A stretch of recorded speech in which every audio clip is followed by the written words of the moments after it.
Greetings everyone. In this video we will begin our lesson on assessment for administration and instruction. This is the next live text assignment, so remember that you need to go to live text to get all your information as well as to submit your document for this assignment. To begin, we'll talk about how you create your document. So you have two options here. You can use Microsoft Word and Excel, or you can use Google Docs and Google Spreadsheets.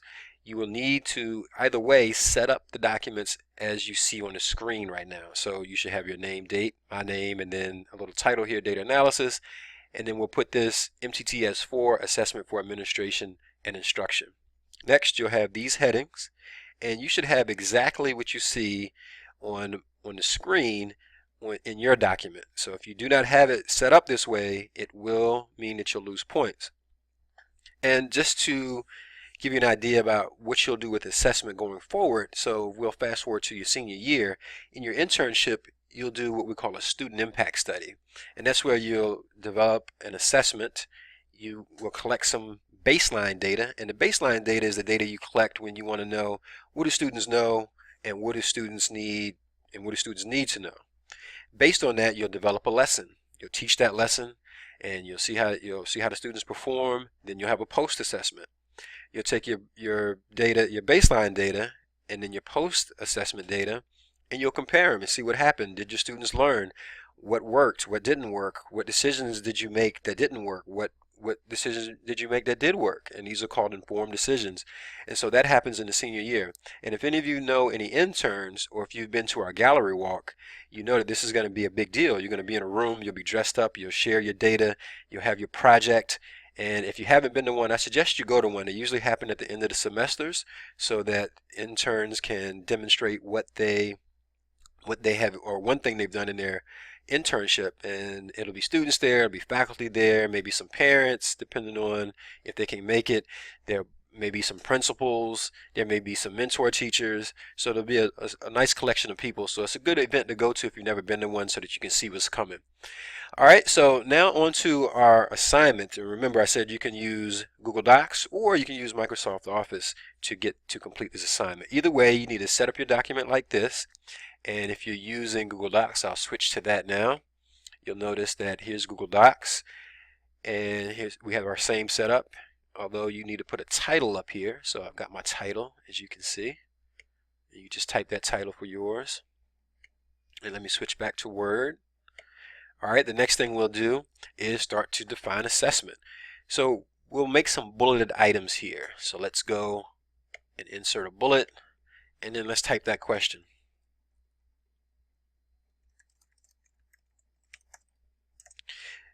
So you can pause for a moment and define what you think assessment is. And you should have a very good idea about assessment. It may not be perfect, but you've got some rudimentary understanding of assessments because you've been a student long enough to have gone through tons of assessments. And you may have started to develop assessments because you've been out in the field, you've seen teachers using assessments, you may have had to develop some in your methods courses, and you'll continue to do that. So take a moment and pause, and then type your response to this question. Alright, once we get back, now we're going to define some terms that are around assessment. So I'm going to move to another image here.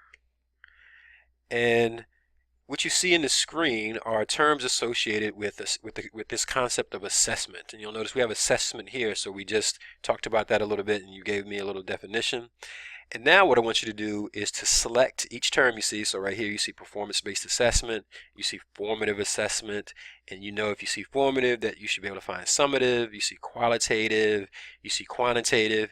Now you've taken a Psych 320 class, you've taken a stats class, and you've taken a learning and assessment course. All of these are prerequisites for our program, so these terms should look very, very familiar to you. And what you'll do is do a search and define these words. Then you'll go back to your document. So I'll go to, this is our Google Doc. Remember, you need to have this term, what is assessment? And then you just need to start to define the terms. Accountability. And when you define each term, you need to do two aspects to your definition. One, give me the dictionary straightforward definition. And if you do a search online for assessment terms, you'll probably find a page full of everything that's in that picture, and you'll just give me that word for word. The second part of your response should be what it means to you as a teacher. So now you need to look through the lens of you. And so when you write the basic definition, that's just what's on the page. When you write the second part, that involves you thinking about it in terms of being a teacher. And so what does it mean to you as a teacher? Think about the classroom, the field placement, that sort of thing. And so you do your definition for accountability. And then I'll go back to the Word document and do the same thing, so you can see that you should be doing that along the way.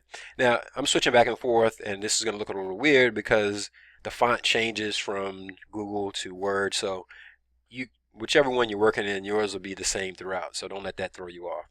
So this first part for defining assessment, go through and define all those terms in two ways. Remember, you're giving me just a straightforward dictionary definition, and then you should add on to that part about what does it mean through the lens of your eye as a teacher.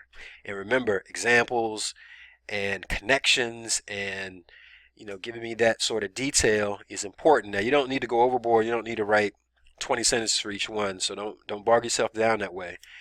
Keep it succinct. Give me your insight and connect it to one or two things here and there, but be short and brief, but also have a little bit of depth. That's hard to do, but you'll get good at it the more you practice. All right, so you may want to pause the video here and then go define those terms, and when you come back, we'll go to the next part.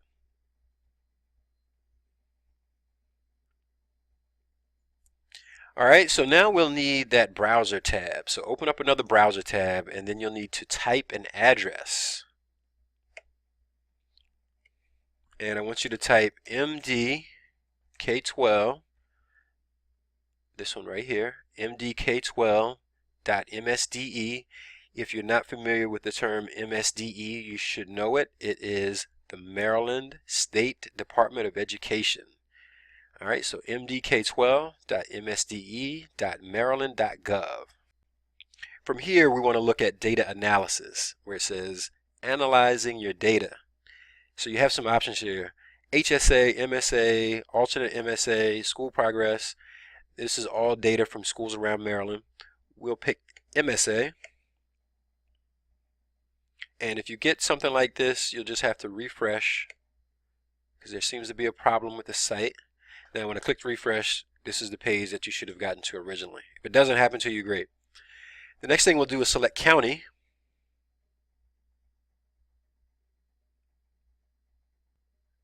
And you should see a map of Maryland. You see these are all the counties across Maryland. You should see your county here. And this is a good thing just to look at.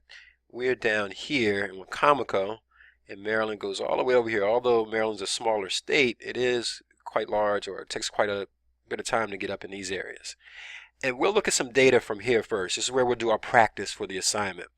This will give you practice and get you set up for what you need to do in live text, and it'll also give you a chance to look at data from somewhere else in Maryland. So you have to select Allegheny for this part. So make sure that you do Allegheny. Don't select any other county for this part of the assignment. So we'll select it, and again, if you get this message, these error messages keep popping up, you should get to this page at some point.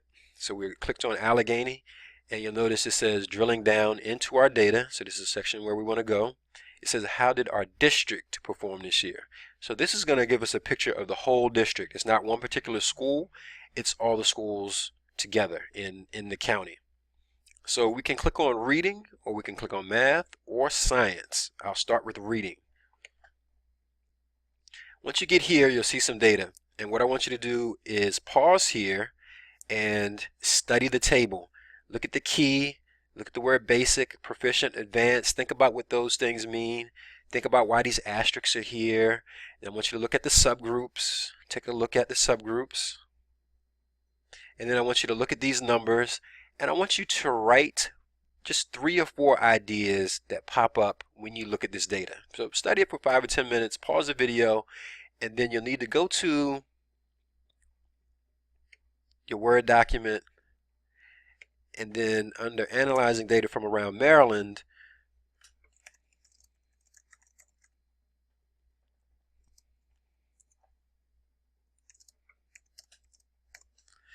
three to 4 or more if you want. It's up to you.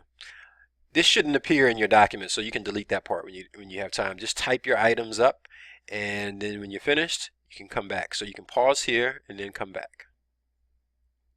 So one thing that you should notice is that we have a large number of proficients, right? Then something else that may have jumped out to you is a common stereotype. So if we look at one of the subgroups, Asian, and go over here, you'll notice that for advanced, they had 69.7%. And then if you look at all the other categories, they almost double everybody else in terms of the percentage for advanced. So you shouldn't click on anything else right now. I just want you to think about what that means and stay on this table, stay on this graph only. Don't click on the data table tab at all. We'll do that next, because then I want you to see the difference between just looking at numbers here without some other pieces of information. And then if we look at all the students, you'll notice that here's what all the students in the district did on average. And you'll notice that a lot of the subgroups are above average in this proficient range until you get to Asian. Of course, they're below the average because they're well above the average for all students in advanced. So the more we have in another color, the less we'll have in another one. And then you should look at this gray part. What kind of things did you see here? What jumped out at you here? And you should write some information about that, or just write whatever you see. It doesn't really matter. These are all just your thoughts. Just make sure your sentences are organized and structured, however. But there's no right or wrong answers. This is just your analysis of what you see and what it means to you. So make sure you see where you see free and reduced meals. Did anything surprise you here? You should look at these numbers and just give me a good overview of what it is you see in this table. All right, you can pause and finish that up. And then when you come back, now we'll click on the data table. All right, so let's click on data table and let's take a look here. So if you paid attention to when I said something about the performance from the Asian students in this particular area, I want you to look at, now that you see the actual numbers, what does that tell you? And this may have hit some of you right away. You might have thought about this right away. I want you to look at this fraction. Look at the fractions for each subgroup, and that should give you an idea of what I'm talking about. And then write a statement about that. And so keep looking at your data that way. All right, now that you took some time to look at that, there's something else to think about. Let's look at another subgroup where it says special education. Now look at these numbers. 527. Does that stand out to you at all, that there are 527 students in special education? And if we look at the numbers in all the subgroups, where we have Asian 33, we have 10 here, we have 55 in the Latino subgroup, but this number is extremely high, or it could be, or what do you think about that number? And if we look at the subgroup for white, look at this number. That should tell you something about the area. So when you define the terms qualitative and quantitative data, right now we're looking at quantitative data. We're looking at numbers. We're looking at numbers that have been processed and crunched and put into a table. So just looking strictly at the numbers, we get one picture. But then if we think about our qualitative data, which usually deals with observations, it deals with context, it deals with studying a situation and thinking about it in terms of what you see, not necessarily what you test. So what does this tell you about this area, this number? And think about where it is. So you got to know a little bit of geography. Allegheny County, what's up there? Who's out there? And why do you think that there are very few subgroups here? Or we'll see even an even bigger difference in a minute. So think about some of those things and write about those. And all that should still be going into this section. And it should still be, remember, you're going to get rid of that part, and you should just be typing your thoughts here, and it should be organized, and make sure you can label them if you want. You know, the first one could be looking at the bar graph, and then the next one could be numbers in the data table. You know, however you want to label it, just make sure it's organized. All right, once you've done that, the next thing we'll do, now we'll get into our Excel. So in Excel, we're going to practice making a table here. So I want you to, and it doesn't matter where you type this because we'll do something with it momentarily. So you'll type Hispanic, and you can type any subgroups here that you want.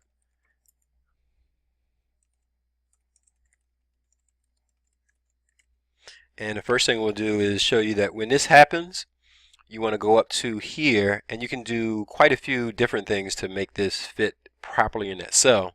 You could move your cursor, see how that changes. You can move that cursor till you see that change, and then you could double click here, or you could also just click and drag, and now you will make that fit into that cell. Over here, I want you to click here and then go to Basic,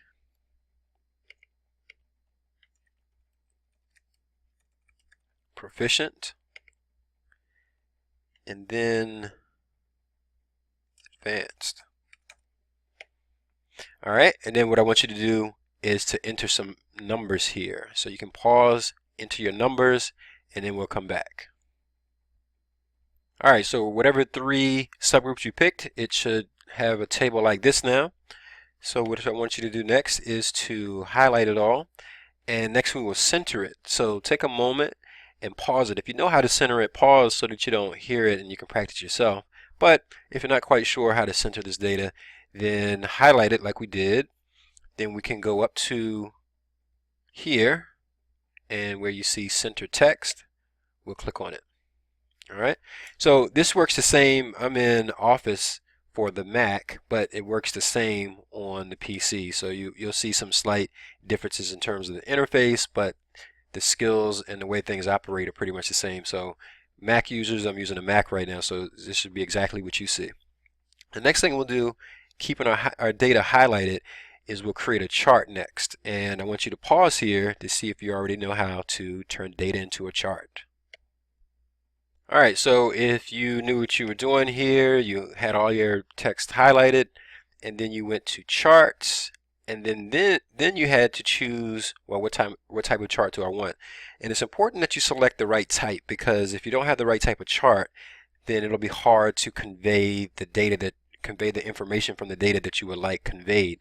So in this case, you can play around with a few. Now, if you're in Excel on the PC, you'll probably get highlights of the tables that'll show up over here. So when you hover over, it may highlight out here, and that doesn't work on the Mac that way. So that's some of the difference between the Word and the Mac versions. You can try some of these 3D, but let's select. Let's try this first one. And so what you need to ask yourself is if this is actually a good way to display the data.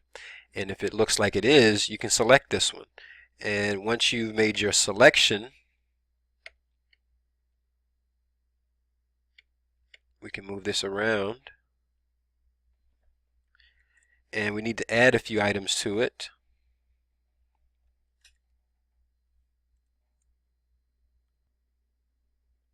So a couple of changes we need to make. When you were in high school, your math teacher probably told you to always do this to your charts and graphs. And I'll pause and let you think about that before I say the answer. So, or you should pause the video. Alright, if you were thinking carefully, you know that title should have been one, labeling the axis should be the other. But you notice in this particular chart that we don't have the option to label our axis. So if we go to Chart Quick Layouts, we can move over and we can select these and see them and see what they do. Like notice this puts the numbers on one of them. And then this one gives us our axis and our title. So make sure that you do that, and then you need to give that the proper label by clicking inside, and the same thing there. Alright, now on the PC, Excel on the PC, you'll probably see a plus sign out here, and you'll be able to click on that, and then there'll be an option for you to put a check mark into add axis. So then that makes it a little bit easier, so you don't have to click through to find those. So again, I'm on the Mac, and if you're on a PC, when you put your table in, there'll be a little plus sign there for you to be able to do that. So let's go to our document now. So we're going to bring some of that information over. You've been typing here, and we want to bring this information like this. I'm going to highlight it, and then you can do Command C, and you'll notice those little, what they call marching ants going around it.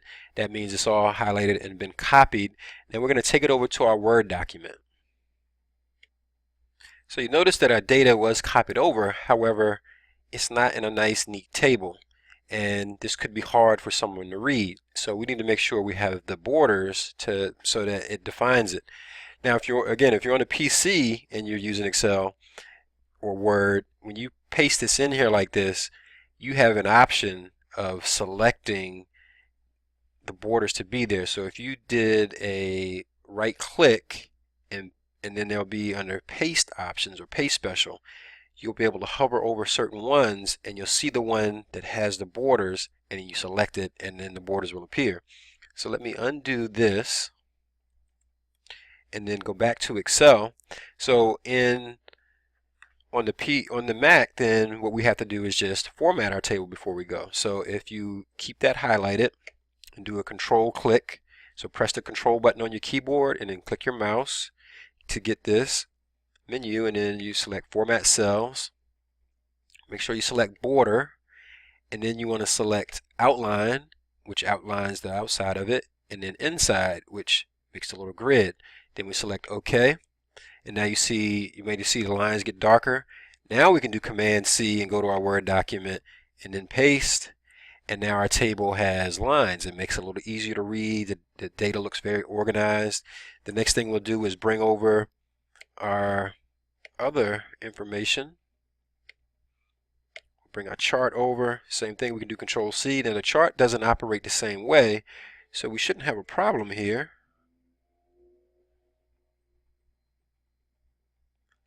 And then you can resize it to make sure it fits properly into your document so that it's not blowing anything out or not aligning right.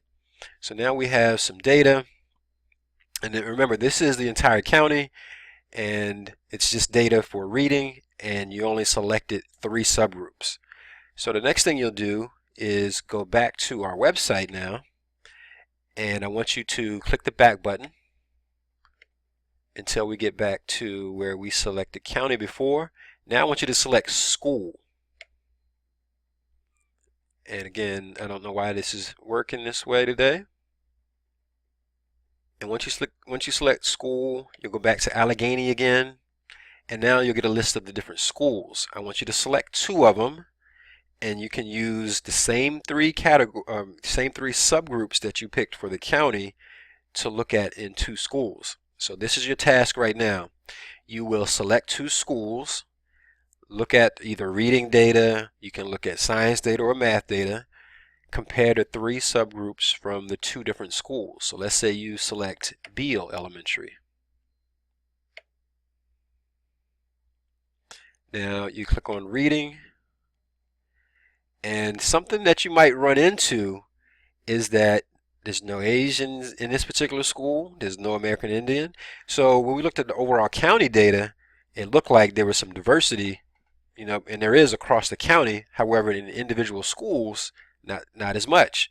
And so if you did select these categories, you may have to readjust the ones that you selected. So you can use any subcategory, but whatever you select, you need to be able to find those 3 at the schools you choose. So we pretty much know we're going to find this. We know we'll find special education, and most likely we'll find this. So it does limit you a little bit, and this will vary from school to school though. So if you do happen to select 2 schools that do have the categories you need, use those 2 schools. If the 2 schools you select don't have those categories, then you'll need to select different categories. All right, and go back to your Word document, and then here we'll have some questions that you need to use for your analysis part. So you'll notice that I want you to answer 1, 2, 3, 4, 5 questions here, and this all relates to this data you selected. So we did our county data, and notice this question wants you to do 2 subgroups and compare the performance between the 2 schools. So that second part I was telling you a few minutes ago, select your 2 schools, compare some data between those 2, and then compare it to the county as well. And then you have to come up with a couple of questions that the data raise for you, and then you give some recommendations, and then you'll do this last question: how does this help you make informed decisions? And remember, informed decisions was one of the terms that you had to define at the very beginning of this particular lesson. So that was in that picture. So now you can go back to that and really think about what that means now. Now that part is, you can think of as your classwork. That's what you would do to get yourself ready for the assignment. And now that you've done that and we've kind of walked through it and you've had some practice, now what you need to do is to go to live text. And what you do for live text will come under this category. So you're going to walk through the same process, except this time you will not choose Allegheny County. You'll choose the county where your current placement is. And then you'll select your school as well as another school within that same county. So for example, now when we go back to here, if you are placed in Wacomico, you would select Wacomico.